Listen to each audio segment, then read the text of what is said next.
السلام علیکم مول صاحب.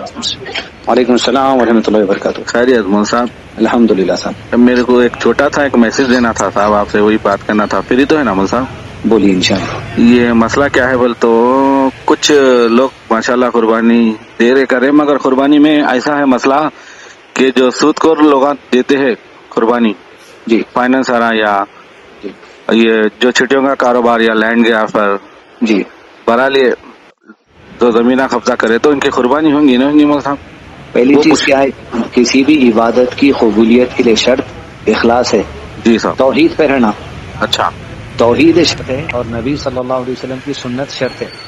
یعنی مثال کے طور پہ کوئی آدمی حج کرنا عمرہ کرنے گیا، جی لیکن اس کے عقیدے میں یہ ہے کہ اللہ کے سوا کوئی اور چیز بھی ہے جو اس کو جو ہے سو نقصان سے بچاتی اور فائدہ دیتی، جیسا کوئی تاگا بن لیا، کوئی جو ہے سو بھلاواں بن لیا، تو اس کی نہ عبادت قبول ہے نہ عمرہ قبول ہے، اسی لیے کہ شرک آ گیا وہاں پر. جی لیکن جو شرک پہ نہیں ہے، جی شرک پہ نہیں ہو کہ کوئی حرام کمائی کر رہے ہیں، جی تو حدیث ہے نبی صلی اللہ علیہ وسلم کی اللہ تعالیٰ اس شخص کی دعا قبول نہیں کرتا جو حرام کا کھائے اور حرام کا پیے.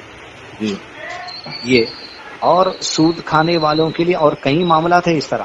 تو اچھا میں اور آپ یہ ڈیسیجن نہیں دے سکتے کہ ان کی قربانی قبول ہوں گی یا نہیں ہوں گی، مگر یہ بتانا ضروری ہے اتنی بڑی عبادت ہے قربانی، جس کا حکم سورہ کوثر میں اللہ تعالیٰ دیے، بسم اللہ الرحمن الرحیم، فصلی لربک وانحر، قربانی کرو، نماز پڑھو اللہ کے لیے، اللہ کی شکر گزاری میں. تو اتنی بڑی عبادت ہے، وہ حرام طریقے سے کمائے ہوئے مال سے ہرگز بھی کوئی نہیں کر سکتا، کیونکہ نبی صلی اللہ علیہ وسلم کی سنت نہیں ہے. جی جی قبولیت ہے نہیں ہے، یقیناً ظاہری بات تو یہ رہتی کہ حرام کمائی سے جو ہے سو آپ عبادت کر کے کیسا امید رکھ سکتے ہیں قبولیت کی، یہ بات آتی. لیکن اس کے باوجود کہ اللہ تعالیٰ قبول کر لیں گے ہم نہیں جانتے.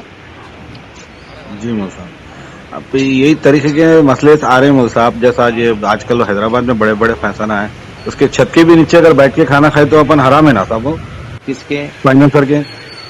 اب ایسا فائنینسر کے چھت کے نیچے بیٹھ کے کھانا حرام تو نہیں ہو جاتا، جی لیکن یہ بولیں گے کہ بھائی ایسی جگہ بیٹھ رہے ہیں کیوں جہاں حرام کاروبار چل رہا ہے، جی ہاں، ایسی جگہ جا رہے کھائی ہیں تو ہی حرام ہو کہ جاتا جہاں مول پر صاحب، جو ہے سو اگر انہیں رہا. حرام کیونکہ حدیث میں ہے کوئی آدمی جو ہے سو سودی لین دین کر رہا، کوئی آدمی گواہ بنا، جی گواہ بھی اتنا ہی ذمہ دار ہے جتنا جو ہے سو لینے دینے والا جو ہے سو ذمہ دار ہے. جی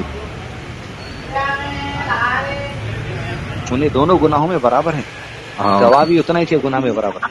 اچھا مول صاحب، اور ایک یہ میری بات ہے کہ ایک ہمارے گھر کے باہر صاحب رہتے، انہوں قربانی کے لیے انہوں اچھے نمازگار آدمی ہیں، ان کے بچے الحمدللہ اچھا جاب کرتے، تو 1,00,000 روپے انہوں قربانی کے لیے جانور کے لیے نکالے. تو ان کو میں یہ بات بولا، دیکھو صاحب 1,00,000 نکال رہے آپ تو 50,000 کی اس میں جانور خرید لیجیے آپ.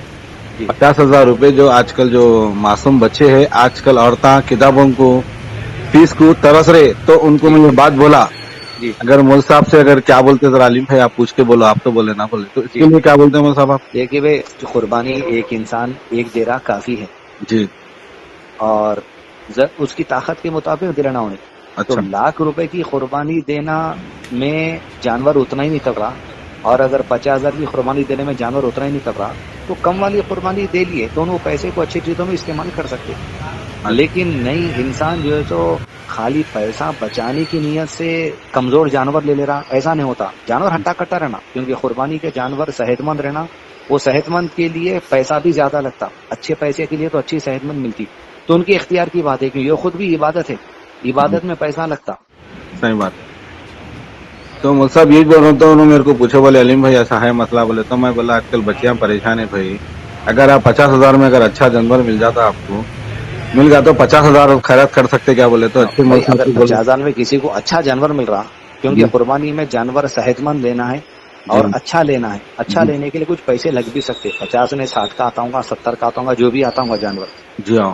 نہیں 1,00,000 روپے میں مل رہا بھائی اچھا جانور، اس سے کم میں گئے تو جو سو مناسب جانور نہیں مل رہا، تو 1,00,000 روپے کی کر لے دیجیے. ان کا استطاعت چل کے دن لیں گی تو دوسرے بچیوں کو وغیرہ پڑھانے کے لیے پیسہ لگانا ہے تو لگا سکتے. کیونکہ خاص ایک ایسی عبادت ہے اللہ تعالیٰ کو اس دن خون بہانا جانور کا، یہ عبادت سب سے زیادہ محبوب ہے اللہ تعالیٰ کو. اور انسان اپنے اخلاص کے ساتھ شو پٹ اپ نہیں رہنا، یعنی 1,00,000 روپے کا لے سکتے تو اتنا ہی جا رہا، دوسرے جنے 5,00,000 کا لے رہے ہیں اتنا ہی چاہیے، فرق کچھ بھی نہیں ہے. لیکن خالی جو وہ منڈی سے جا کے لے لیے تو 5,00,000 کا رہا ویسا آ جا رہا، ایسا نہیں ہونا ہے. جی صاحب کیونکہ عبادت میں دکھاوے سے بچنا ہے، ورنہ عمل پھر بیکار ہو جا سکتا. ٹھیک ہے مول صاحب آپ بولے، مگر فائنانسر کا اگر کھانا کھانا تو حرام میں جاتا نا صاحب، وہ ایک میں اب مثال کے طور پہ کوئی حرام کمائی